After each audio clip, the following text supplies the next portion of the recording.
Hello and welcome to e-learning platform of Galgodia University. I am Mehak Pandit, Assistant Professor with Department of Mass Communication, and I'm also the course coordinator for the event management. In the previous video lecture, we learned the basic concept of event management and we also explored the role and functions of event management. I also briefed about the first broad categorization of the event management on the basis of scale and impact. In today's video lecture, we'll be further understanding the more categories of event management on the basis of distinct attributes. Let us begin.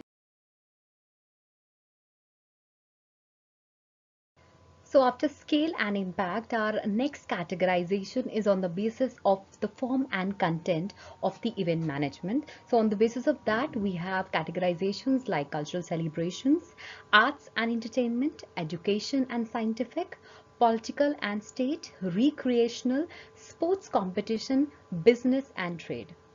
Now let us learn about each of this form and content categorization in detail.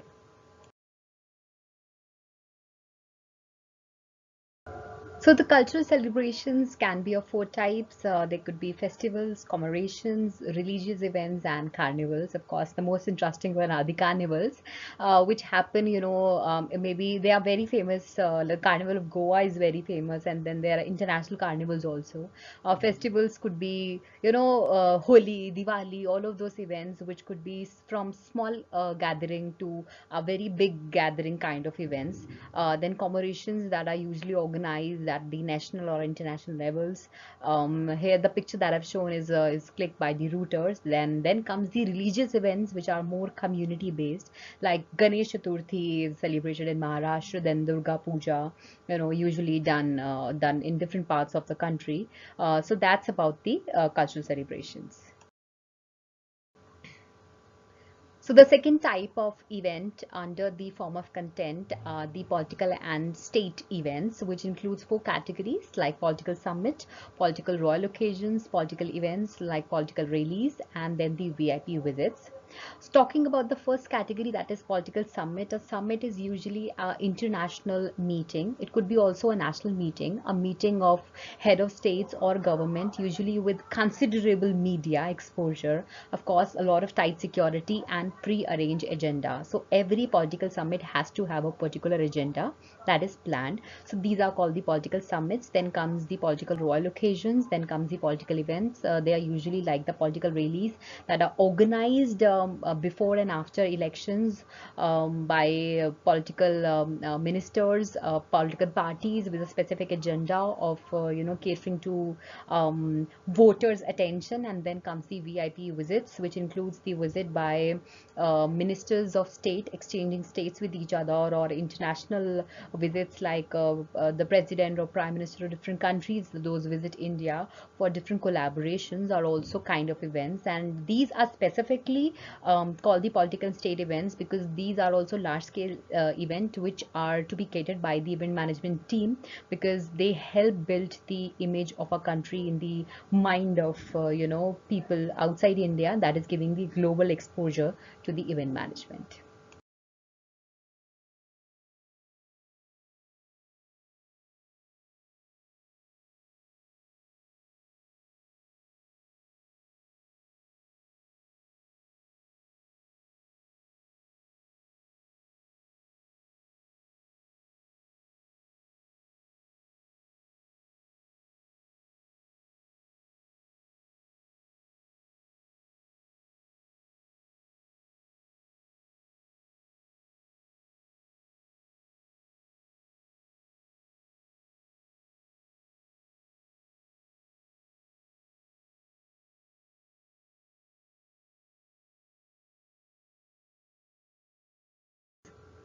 After this comes the arts and entertainment kind of events, which include two very popular events that we have been seeing since our childhood on television screens, which are usually the award ceremonies, which are the friends of most of the Indians during the New Year's.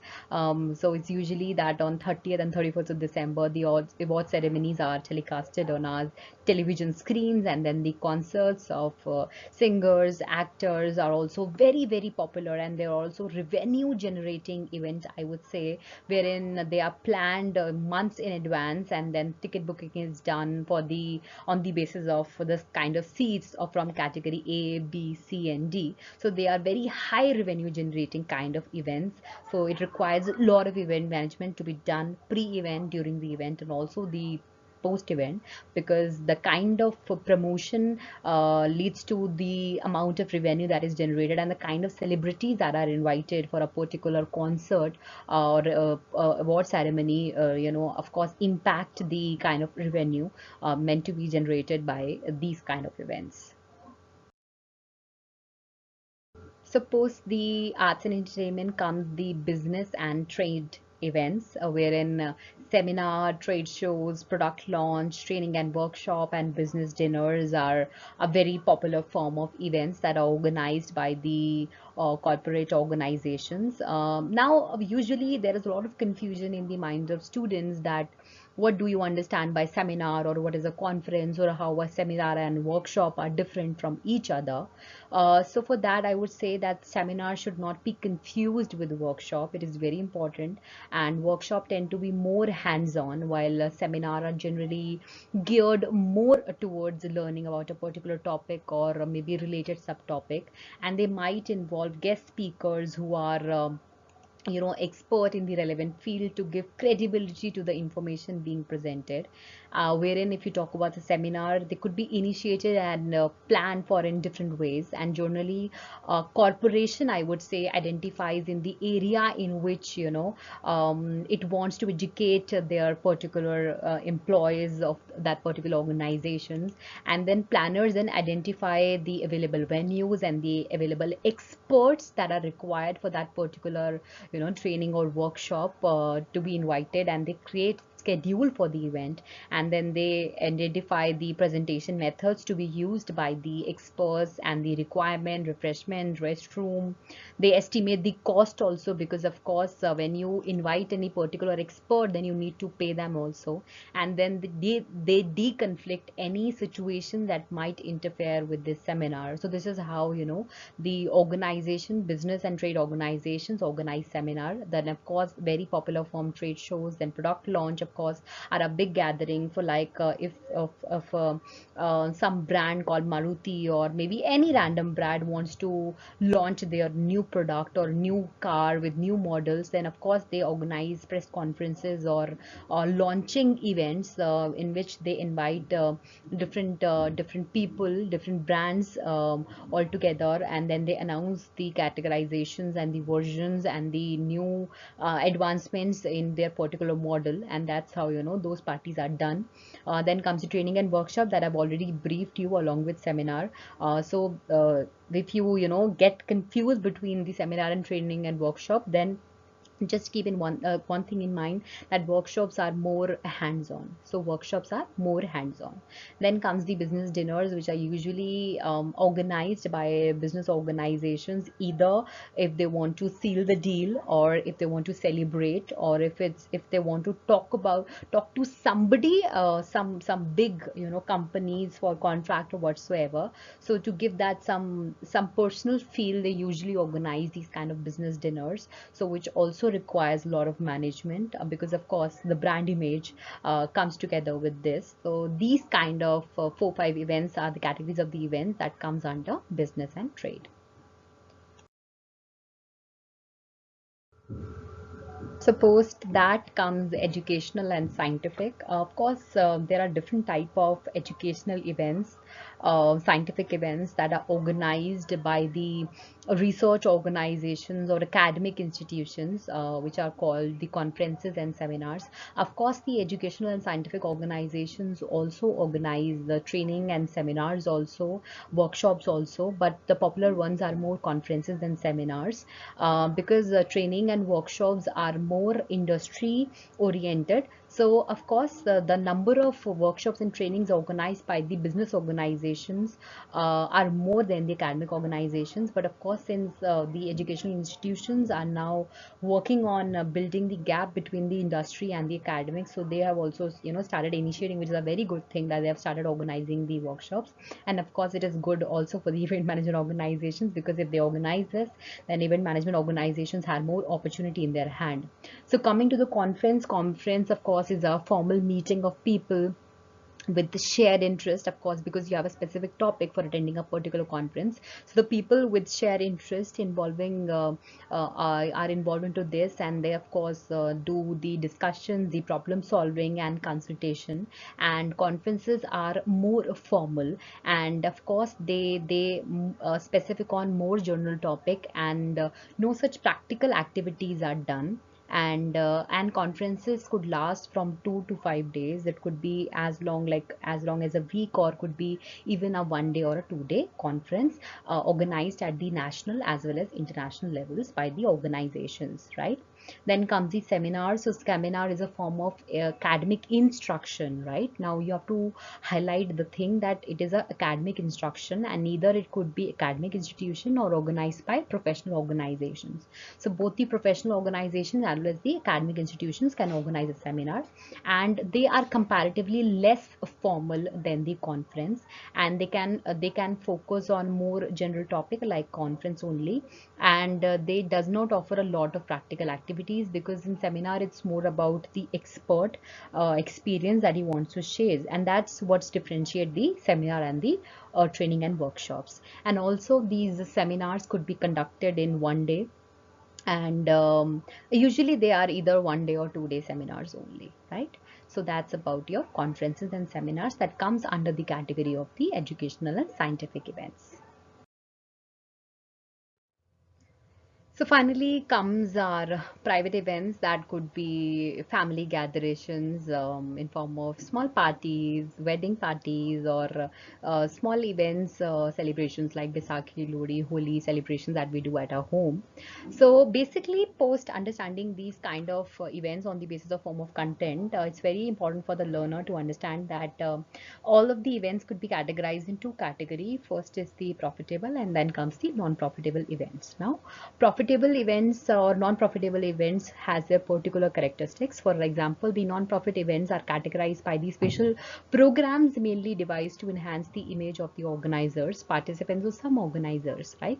So another type of events are, which are the non-profit events, are also the charity events, which are devised to collect the funds not for the organizers or participants, but also for the charity purpose, right? So nevertheless, the majority of events are profitable, and their economic goal of course is the profit or the revenue generation, like I discussed, right? So also the revenue generation and social objectives are related to the implementation of various type of programs like sports, cultural, artistic, business, educational, political, or the scientific events. So now comes our last attribute for the categorization of the event, that is international tourism, under which comes our four type of events. First are the niche events, which are often of course closely linked with the host destination, like the Tomato Festival of Spain is very famous, and the Agra Festival of the music festival is very famous, and then the Hemis Festival of Ladakh is very famous. So have they built a very strong connection, and the connection is very culinary, it is literally adventure, sports, music festival. And this category may also include events at the smaller end of the spectrum, right? So events are relatively inexpensive to organize and likely to attract a higher proportion of the high spending international attendees, right? Then comes the second category, which is the participatory sports events. Of course, we have talked about the sports competitions. So the participatory events like the World Masterclass, World Police, Fire Games, Ironman events, junior events, which are destination based, and they attract thousands of competitors from outside the host country, most of whom bring multiple people with them, their spouses, their friends, their families, which altogether makes the event large scales and are often extended to, more like a holiday stay kind of events are called the participatory sports event. So the third type of events under the international tourism are the signature cultural events. Of course, these are called signature because they are famous for a particular country. Like the South by Southwest is a very famous culture festival in the Austin. Then Solar Festival in Barcelona, White Lights in the Melbourne. Then Fringe Festival. Then Hogmanay in Scotland are the famous examples of the cultural signature cultural events. And then comes the last category, which are the international sports event. So of course, as the name says, these are international, like the World Cup, the World Championships for a variety of sports like swimming, athletics, gymnastics. So basically, these kind of events can not only bring in large number of participants and spectators, but they also achieve large worldwide television coverage and can play a very significant role in raising the profile of the destination and brand of the country. And the biggest events of this type would be the Summer Olympic Games and the Football World Cup. And however, the smaller international sports event can have a very similar effect on a smaller scale. And of course, it involves, because it's smaller scale, so it involves the less financial risk. So these are the four categories which comes under the international tourism. So that was about the broad categories and then the detailed categories of the type of events. I hope this video lecture was useful. I've also mentioned the references that you could use for your further studies. So that's all for today's video lecture. In the next video, we'll be learning about the process of event management, pre-event, during the event, and post-management in detail. Till then, if you have any query, you can always contact me on my mentioned email ID and mobile number. So take care and have a great day.